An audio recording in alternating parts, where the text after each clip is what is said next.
Alright guys, TacticalRab back again today. Hope you're all doing well and enjoying your day so far. And what a day of Call of Duty we have just had here in Stage 4 of the CDL. Two fantastic matches to talk about. Certainly some storylines coming out of this one. And do take your thoughts in the comment section below. Like if you guys enjoyed the video, subscribe if you are new as always. I'd greatly appreciate it. It really helps out the channel. Thank you very much indeed for doing that. First of all, thought this was funny ahead of Subliners versus Mutineers. Certainly some good stuff on the timeline coming out as of usual of these two teams. And well, Subliners very confident of course coming into this series. It very much was a close one, as we will dive into in a few minutes time here. But the first series of the day was Thieves versus the Paris Legion. Indeed, as Thieves say, time to bring the heat. And I thought this was kind of crazy graphic there that, well, the CDL put up on stream right here. As you can see, roster changes this season. Thieves have made 4, and of course, well, the pretty interesting thing about this is I'm pretty sure this might be the first time that Temp, having left Los Angeles Thieves way back on March the 25th, got of course kicked out of that team, now comes into the Paris Legion, and now they are playing each other, right? So he comes in on April the 22nd. So many other changes that Los Angeles Thieves have made so far this season, and well, maybe that is something to talk about in the coming days, especially this one, right, with TJ coming back in,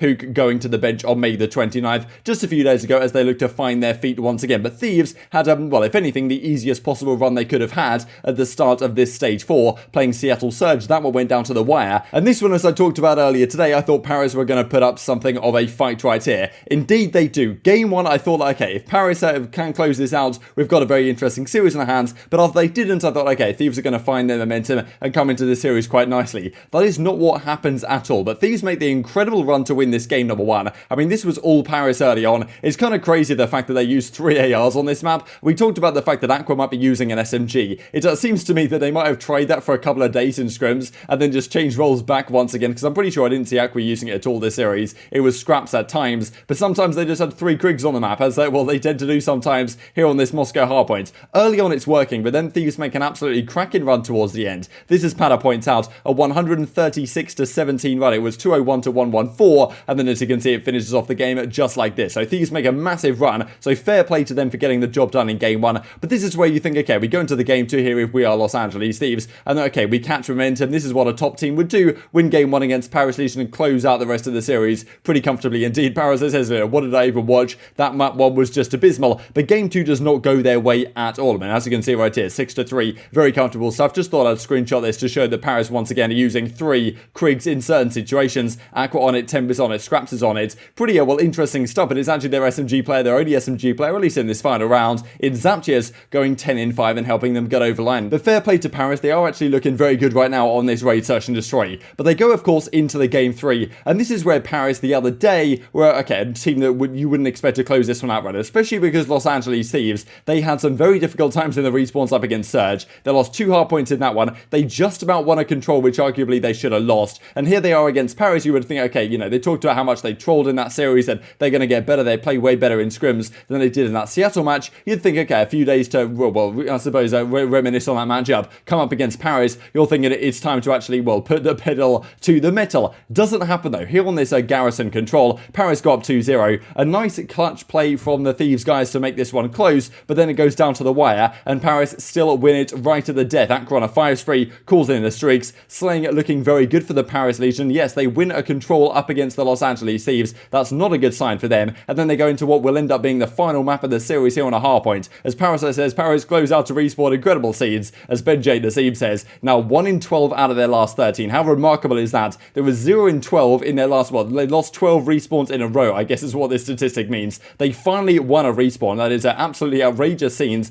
But look, at the same time, that is not a good sign for Thieves, right? You've just come up against a team which is pretty much the worst respawn team in the entire game. You just lost a map here on the garrison control, and then they go into a final map as well, and they lose that one in addition, as Jeremy Stud says right here. My man Temp is dripping passion in the Astro listening. That certainly was the case. He was coming for the necks of the Los Angeles Thieves guys. There's no doubt about it, right? He really wanted to prove that, well, them dropping him, I suppose, was a mistake. And well, this is how it finishes off right here on Apocalypse. Paris Legion defeat Los Angeles Thieves 3-1 in that final hardpoint. 250 to 169 in the end. Pretty convincing indeed. Finds his revenge, as the CDL say, against his former team. So many questionable changes you can argue from Thieves so far this season. Temp wasn't really a questionable change. People thought, okay, yeah, bringing him out probably makes a degree of sense. But so now looking back on it, you're looking at the team they have currently and the results they are currently having. This is, if anything, kind of an unforgivable loss for this Thieves squad, right? Because you're looking at it from the angle of, yeah, they want to be a top 4 team in the game. They've just beaten Seattle. They pretty much had to beat leave Paris, I thought, to have a decent chance in this group, because they're still yet to play Minnesota Rokkr. They've still got to play OpTic Chicago. They've still got to play Atlanta FaZe. That is not going to be easy by any means for the Los Angeles Thieves. As Temp says right here, I'm sick as a goddamn dog, and we still got the W. Let's go. GG's Los Angeles Thieves. We won 3-1. So fair play to Paris. They keep their dreams alive of a championship spot at the World Championship. Not going to be easy by any means. A big victory though. Definitely a confidence builder for them. But I think if anything, this says more about Thieves than it does about the Paris Asian, I would argue, at the present time. These are the overall statistics. As you can see, Drazah -10. I mean, TJ with a -12. Kenny was +5, as he tends to be. Very solid player, of course. But yeah, the slaying not really anywhere to be found. On the other side of things, Aqua's +15. I mean, Scraps and Temp doing some decent things, and Zaptius actually with a fantastic series with that SMG in hand. So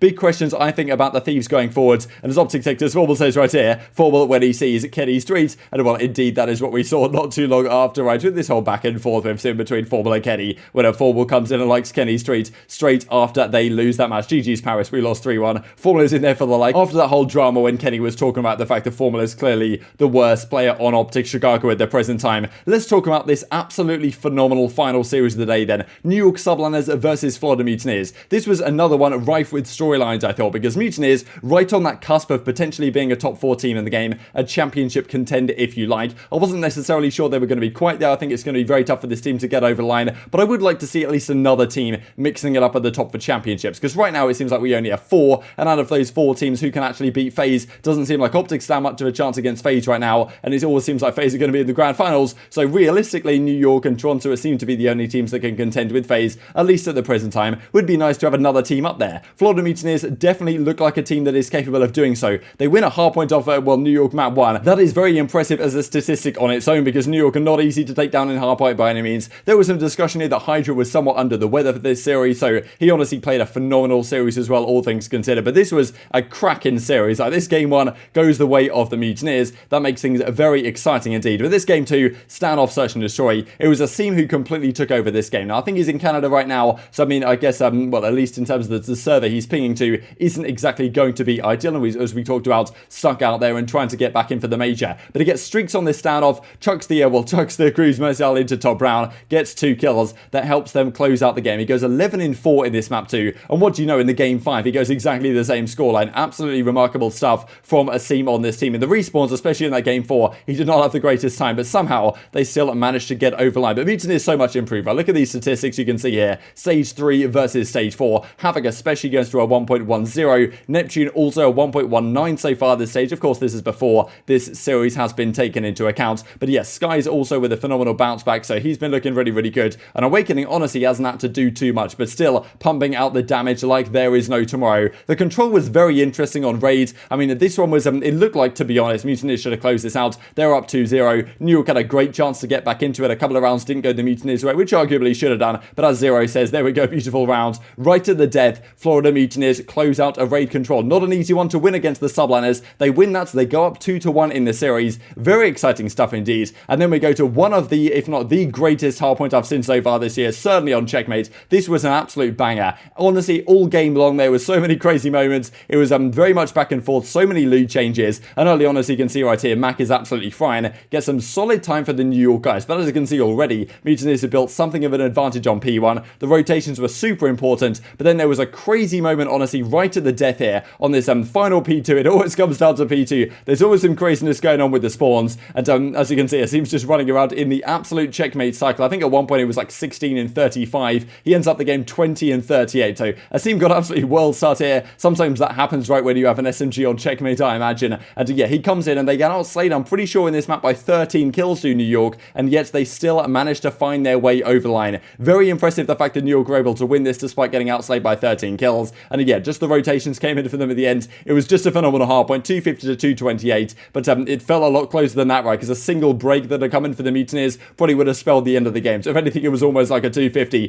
249. An incredible clutch factor from New York. It's very rare to see them lose 2 hardpoints in a series. They managed to escape without doing so right here. They take us all the way to a game 5, and a dominant game 5 at that. This I thought was kind of funny as well, though, because the CDL put this on stream right after that game 4 concluded, looking like they're preparing for an interview between Lottie and Skies. Of course, thinking maybe he won the series or whatever. I guess they have this prepared just in case Mutineers had won that, and Skies was going to be the man that they were looking for. But I thought it was pretty funny regardless. They put this up on stream back. Some people always talk about pre-recording and stuff, but I'm pretty sure that is not the case, especially especially because New York go on to win this series in the Game 5. Phenomenal stuff once again from a team, 11-4 as usual. I mean, honestly, New York, when it comes down to the clutch moments, they just seem to be a team that always finds their way over line. Even with Hydra not looking good, as you can see right here, like, he was certainly under the weather. A team playing in this difficult ping situation as he is right now, but still, New York get over the line. But Florida looked very good indeed. I think you could certainly argue right now they're up there at a top 4 team in the game. OpTic you could consider as well. Be interested to see how OpTic fare against this Florida team right now, because last season we saw Florida Mutineers win a couple of events with a slightly different team, but they did nonetheless win a couple of events last time round. Maybe they're hitting that form right now, and they're showing it up against the Subliners. Going Game 5 for them is no mean feat by any means. And we could have another good contender here in the CDL to make it at the very least to a championship Sunday. This in terms of statistics I thought was awesome. As you can see from the Subliners, guys, look at the damage first of all from Clay, like almost 21,000 damage. That is incredible. The damage actually on the Mutineers was very consistent indeed. But on the left side right here, Asim, Mac, Clayster and Hydra separated at most by 4 kills. Asim has 99. I